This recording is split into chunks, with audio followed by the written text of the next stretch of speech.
How's it going, VoiD? Hi, Dark M. All right, so this is Dark M on the mic. We are doing a impromptu interview with Brult, GSM VoiD.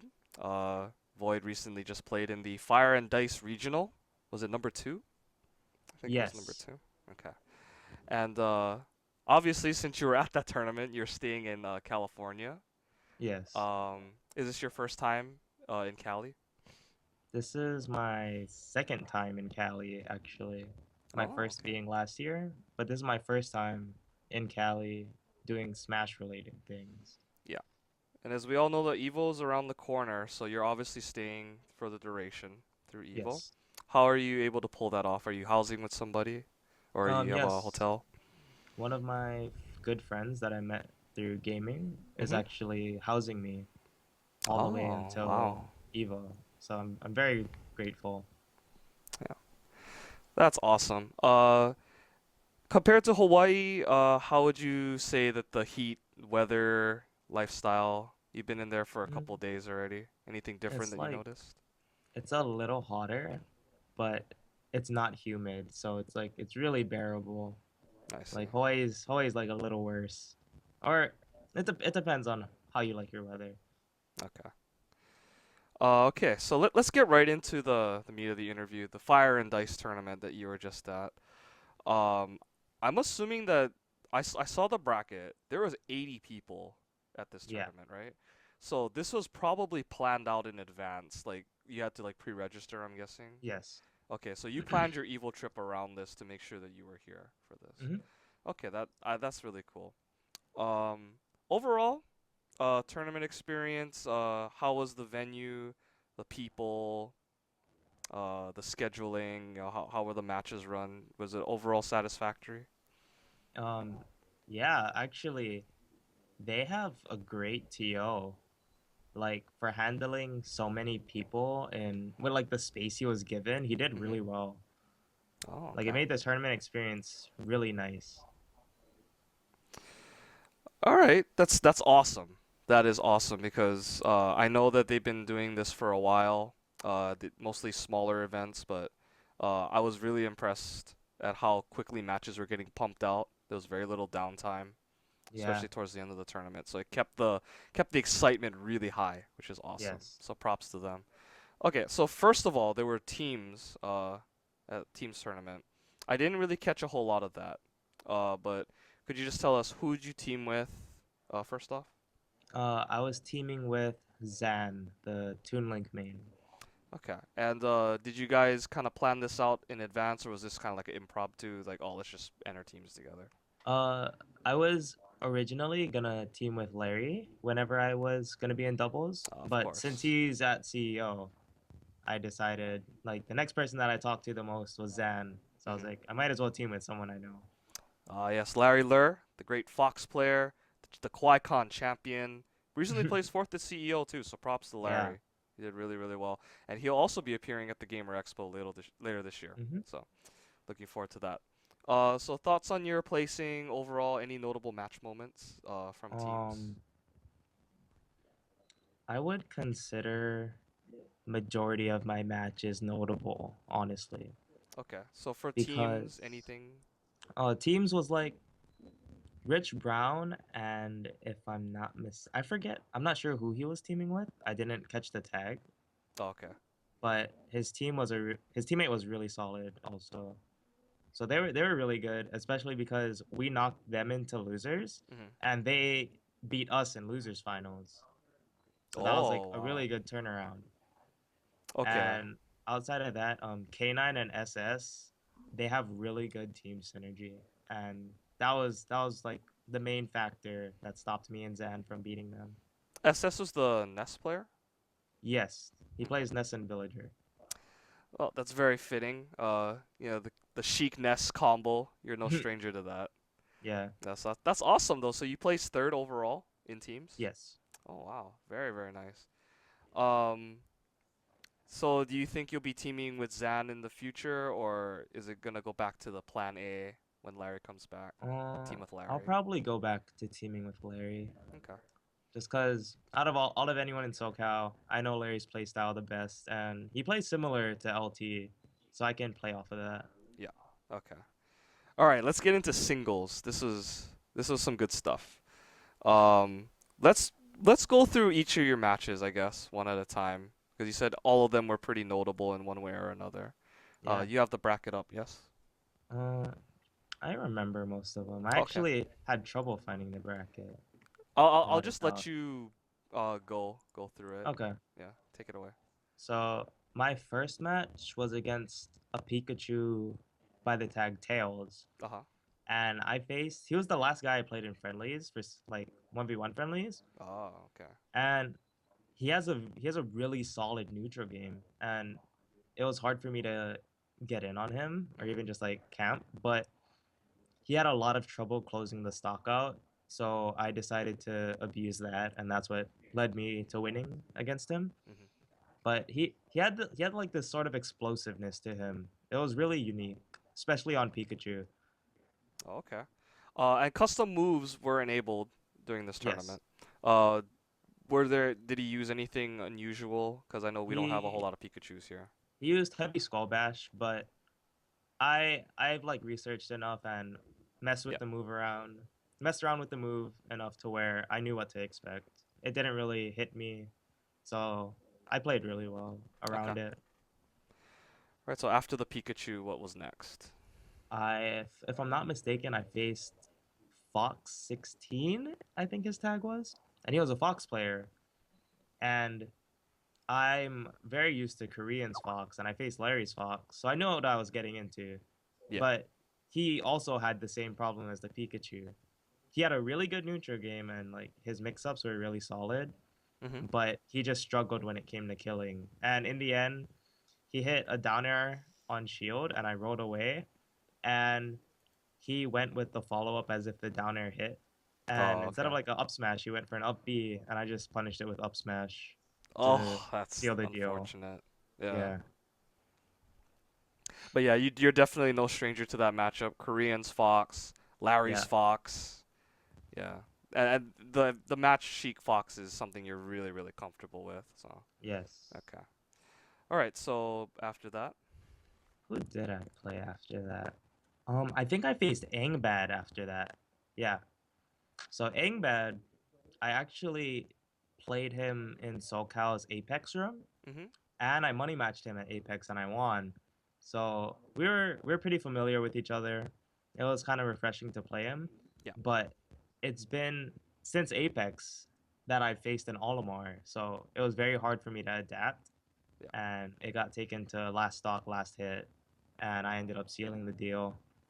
He improved a lot. It was very surprising, Okay. but it made me realize like I shouldn't be sleeping on these guys. Like that was like my first big eye opener because I almost got sent into losers. All right. Yeah, definitely. Um, you there's always these moments in tournament where it's like, wow, I could Yeah. have been knocked out right there. That yeah, those wake up moments are really scary, but well, luckily you were able to recognize it in time and you didn't allow it to happen. Yes. And after that, I faced the Peach player, Slayer Z. Oh yes, that's where I started watching the Yeah. stream. And at that point, I felt like I was really warmed up. And it seemed that he wasn't used to facing my style of Sheik, which really threw him off in his neutral game. So Yeah. like he would do like kind of close to the ground floats to where he would dodge my needles, and I would like crouch his neutral air or his down air. Hmm. So it was a really weird match, but in the end, I adapted to him quicker than he adapted to me. So yeah, Yeah. The ending of your set was you basically just running all over him. yeah, You really you really ran away with it at the end, and he looked quite unfamiliar with how you were playing. yeah, Yeah, and I think that was a reoccurring theme throughout the tournament that your Sheik was just different yeah. from the your run of the mill Sheik. Orthodox Sheik, Yeah, yeah. from the Orthodox Sheiks. Okay, so after Slayers was K9, oh the Sheik player, yes. yes. And going into this match, I knew that I could tilt K9 if I just like keep if I just keep playing solid, the way that I play, I could get in his head. Mhm. And he was a really solid player, and he was out pressuring me really well. It was super surprising, but in the end, I kept my composure, Mhm. and I ended up winning that match 3-1. And like I give a lot of credit to Canine. He played really well, but it's just I think his mentality might have just messed with the match. Yeah, K9 has been notorious for getting overzealous when he has the lead, Yeah, and it leads to him throwing matches that he should win normally. I did notice that he was getting a lot of short sequences on you, fair strings, grab bouncing fishes, the real auto stuff. But I yeah, actually wasn't too worried about it either because I knew that you wouldn't let those little damage sequences phase you, yeah. and you Like seemed very much in control. a reoccurring theme in this tournament for me was I would start the game behind. Yeah. Like the enemy gets a lot of momentum, and I'm either like 60% down or I'm a stock behind, and then I just fight my way back. And a lot of people couldn't really like get a grasp on that kind of play style. Yeah. Okay, so was that That was semis? semis, yes. All right, so now we're into getting into the top three, and this is where things really got exciting. Yeah, You got to play against the number one seed, Rich Brown, the Olimar yeah. player. So me and Rich Brown have a brief history to where we played at Apex in a money match, best of five, and he started out with like a solid 2-0 on me, Hmm. but then I brought it back 3-2. But to his credit, it was last stock, last hit in the last game, Yeah, and he had three purples. So it was literally like as close as you could make it. yeah. So we both went into the match. We knew that each player was like really solid, and if I'm not mistaken, it got to game five, and I there was a lot of nerves going through me right there. And when he got the last hit, I was actually trying to calm myself down, Mm, which is a fault of my own, but the fact that he capitalized on it was really good on his part. yeah. And I was having a lot of trouble adapting to the Pikmin and just like short hop Pikmin throw. Hmm. And the fact that the Pikmin were making my inputs a little more laggy, just the Yeah, slightest. yeah. Yeah. And I can understand that. So I ended up losing that set 2-3. And I was actually really like excited because Rich Brown like popped off. Like you could tell that he was like so happy to win that match. And like the Yeah, whole crowd was like, "Yeah." And I was like, I lost, but it's so nice to see like all this spirit behind a player. yeah. And look at all the hype that him playing you. That Yeah. generated so much hype. Like That's why I was they like, saw you as a legit threat. yeah. Yeah, Like it was hard playing with like the crowd, knowing that the crowd didn't want me to win, yeah. but it was also like really exciting because like you can tell these people really love the game, and that's always nice to see in a community. Yeah, I agree. I agree. It's like at KCON where we cheer for the home team, but if the guests do something crazy, we will pop off for that too. Yes. We will ooh and ah just the same. Yeah. So I think it's a very pure kind of love that Hawaii and I guess the SoCal community have Yes. for Smash. That's awesome. That's just awesome. Um, so after you lost though, like you were excited, obviously, but going into your match against SS, losers finals, you play a lot of Kenny Poo in Yeah. Hawaii. The next matchup, you kind of have a good handle on it. Were you Yeah. having any doubts? I had no doubts going into it, but as the match progressed, like facing Kenny Poo, I could camp really effectively, and I was really used to like his landing habits and such. Hmm. But SS's was just that much off of Kenny Poo's to where it was throwing me off as the match went on. Yeah. And it was really difficult because even if I had a big lead, he knew how to convert one hit really well with Ness, and my lead was just gone like that. Yeah. I think he did some crazy opening combo on like FD, where he like did like landing up air into something into up Yeah. tilt. I was like, And he ended wow. up catching me with the yo-yo Oh as yeah. I tried to do a ledge jump. I didn't know that caught ledge jumps actually. Really, really glad I found that out now instead of later. Yeah. There was a part of me that was worried at the beginning. I was like, "Oh, Void's not playing like his usual self." But you picked it up. You got it Yeah, together. You got it together. And I think one of the things that really stood out for me is how resilient you were in your patience. You would yes, stand there, needle, needle. I'm not gonna move. I'm not gonna yeah, flinch. Yeah, you played very, very disciplined, I think, from losers finals on through grand finals. I think that yeah, was a really big thing for you.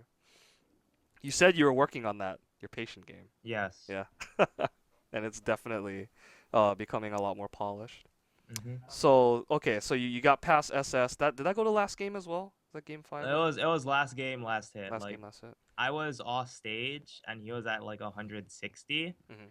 and I think he was gonna try to get the down smash ledge vulnerability on me, but I delayed my bouncing fish at like a weird timing, Yeah. and he unshielded, and that's how he ended up dying. Yeah, it looked very YOLO from Yeah, from a spectator standpoint, but um it was still a great trick because yeah. he thought you were gonna do one thing, but you did something else.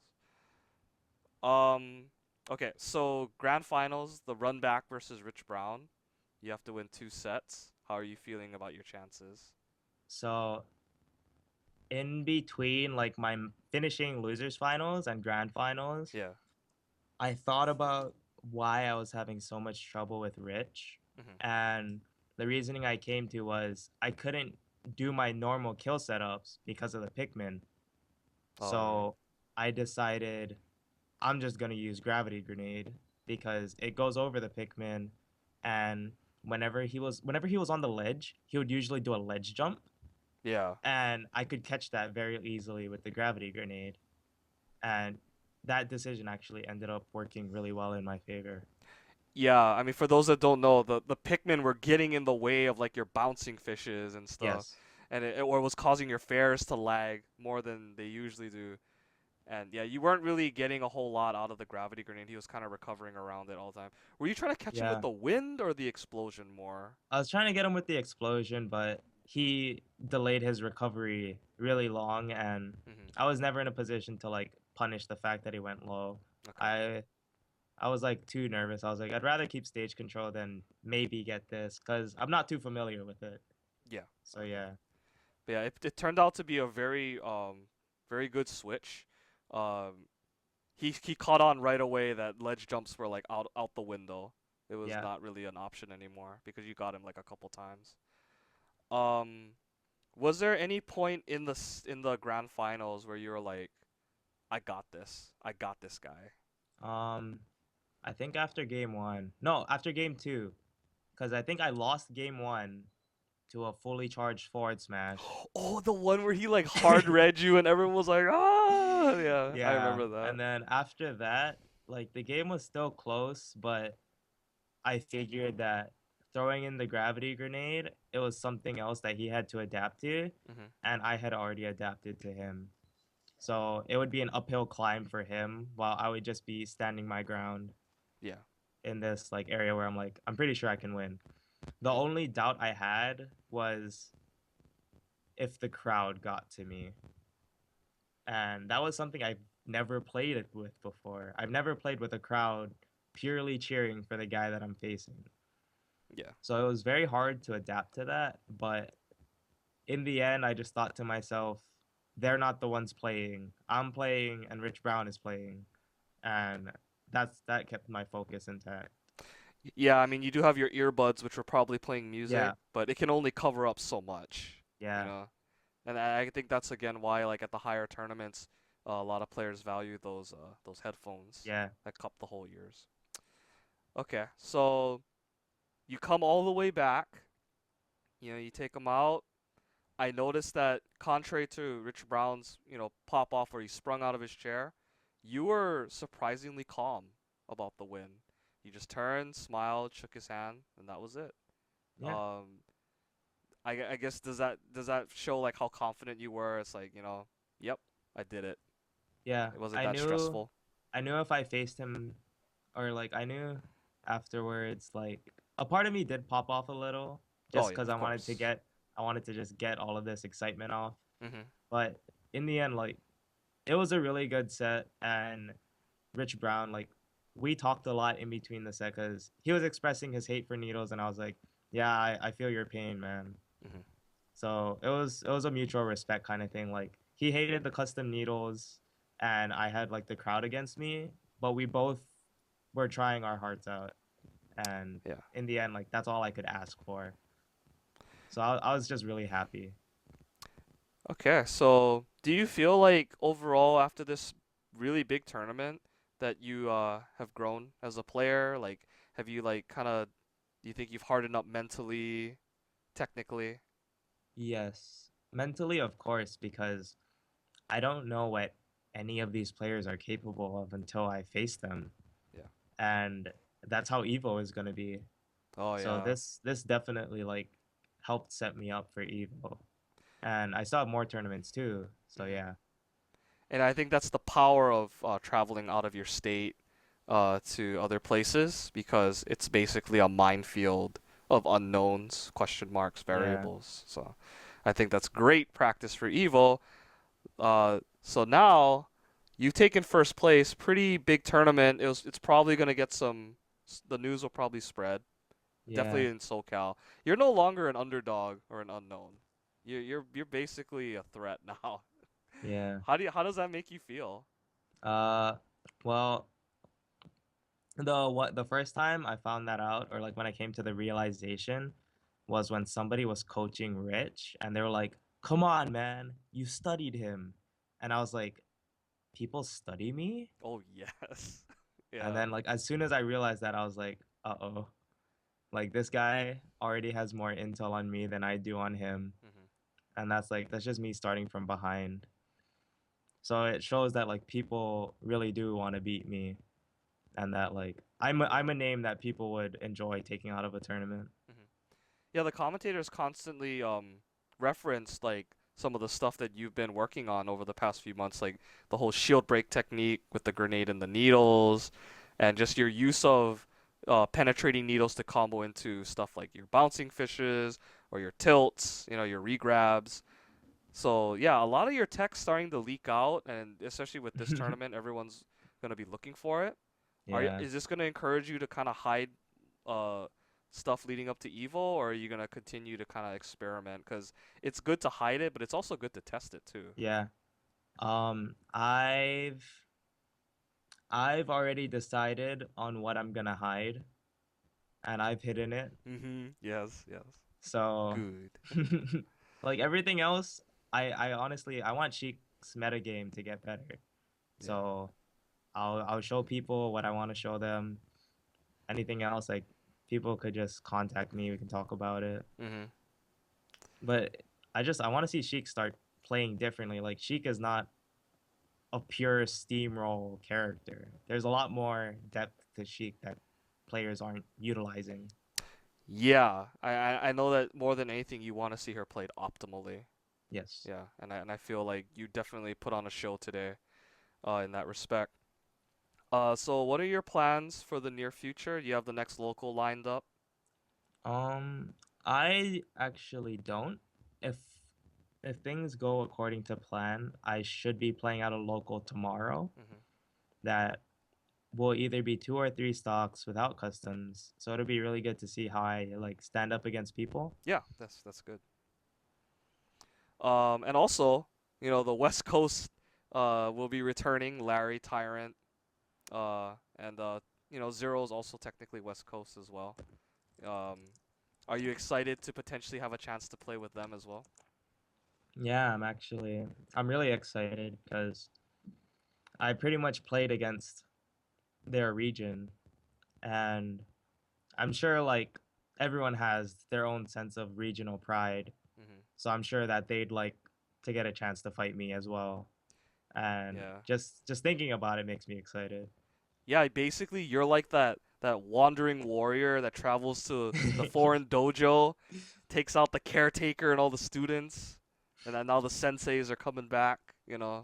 and they're gonna want to rep their coast. Yeah, that's just awesome, man. That's awesome. This whole thing has been really really good so far. Great start for you, Yeah. and I wish you the best of luck in everything else leading up to Evo. And yeah, where can people contact you for questions and stuff like that? The main place would probably be my Twitter, which is at GSM VoiD. Okay. Uh, Because usually I'll check my Twitter. Like a lot of people do message me there, so it's really convenient for me. all right. So yeah, at GSM VoiD, I'll definitely put that in the video for you guys. So go ahead and give him a shout if you have any questions or if you just want to talk to him about Sheik. Thank you very much, VoiD, for your time. Uh, this is again a real impromptu interview, but I felt like we got a lot out, Yeah, and I'm really excited to see what you can do next. 'Cause, thank you. yeah, I'm excited too. and I can't wait to see you at Evo, because I'll Yeah, be down there in a little bit. I already have a good amount of hype surrounding me. I don't want to let I don't want to let my supporters down. Yeah. So yeah, thank you very much, VoiD, for your time. This is Darkham on the mic for Brult Gaming, Esports Hawaii, and of course the Odo faction. Thank you very much for watching this interview. Be sure to check out Evo and see VoiD holding it down for Hawaii and also the Hawaii crew as well, LT, GSM, and myself, and HID. So with that, uh, we'll cut this interview now. Thanks a lot again, VoiD, and good night. Good night.